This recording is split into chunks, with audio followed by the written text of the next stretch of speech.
Opposition leader Raila Odinga is rooting for constitutional amendments to see through the 9-point agenda he agreed on with President Uhuru Kenyatta 2 months ago. On Tuesday he rallied his Orange Democratic Movement, ODM, party troops behind a proposal to restructure the executive and introduce a three-tier system of governance. To achieve the envisaged changes, the ODM leader said, a series of public events will be organized across the country to outline the terms of the March 9 meeting, commonly referred to as the Handshake, to Kenyans.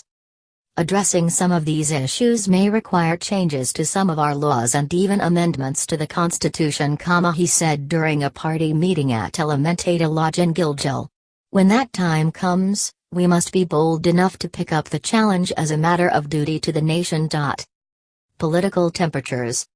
His remarks, and their echoing by the party top brass, are likely to raise political temperatures in the country as Deputy President William Ruto and his allies are opposed to any constitutional amendments ahead of the 2022 polls. That President Kenyatta and Mr. Odinga worked on the deal in secret is also likely to antagonize some of their followers, whose political ambitions could be affected adversely by the changing political dynamics. In principle, Mr. Odinga, who has called for Kenyans to revisit the 2005 Bomas draft on the basis that the current structure of the presidency gives the holder of the office enormous power and authority, is nibbling on the seat of Mr. Kenyatta's successor even before he or she is sworn in. Executive. Under a parliamentary system, Mr. Odinga argues, the power in the national executive is exercised by ministers drawn from the majority party in the National Assembly, but Mr. Ruto's camp argues that any proposal to change the constitution will take the country back to another round of political campaigns, to the detriment of Peace and Jubilee Party's development agenda. Without the changes we envision in the Memorandum of Understanding, 2022 will be messy. It will come with the same confusion, heartbreaks and, possibly, chaos. We are trying to forestall such eventualities. As a forward-looking and reform-minded party, we must resist the efforts of political Shylocks demanding their pound of the flesh out of the handshake, insisted Mr. Odinga. The 9-point agenda, which will now be implemented by a 14-member team unveiled last week, includes how to deal with ethnic antagonism, lack of national ethos, inclusivity, strengthening devolution, ending divisive elections, ensuring safety and security of Kenyans, ending corruption, and ensuring a shared prosperity. Ambitions.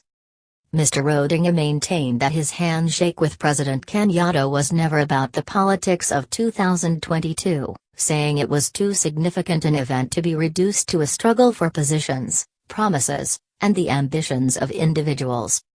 This country has had elections before. We had presidents, prime ministers and even chief secretaries before. There is nothing special about 2022 elections, said the former PM. Mr. Odinga told the party officials that Kenya is at a crossroads, likened its elections to mini civil wars, and warned that leaders must think beyond 2022 and put the country on a path towards lasting unity and meaningful reconciliation. New allies. He said he is prepared to work with old and new allies in the opposition and in government, and his party members should follow him if ODM is to take its rightful place in driving Project Kenya and the birth a new nation within the next 1 year.